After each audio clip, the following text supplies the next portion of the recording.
တောင်ကြီးမှာဘောင်ချစတေကာဘီနိုင်လိပ်စာကတ်တနေရာထဲရမယ့်ဆိုင်လေးတွေရှာနေပြီ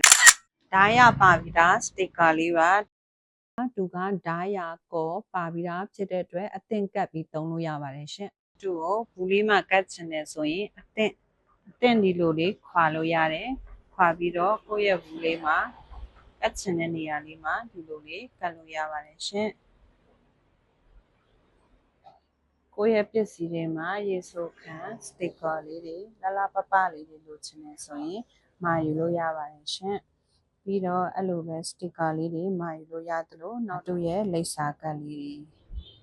ခုလိုဘောင်ချလေးတွေလိပ်စာကတ်စတစ်ကာ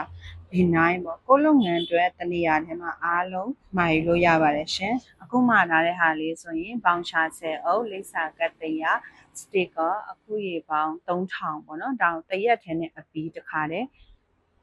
လုပ်ပေးနေပါပြီရှင်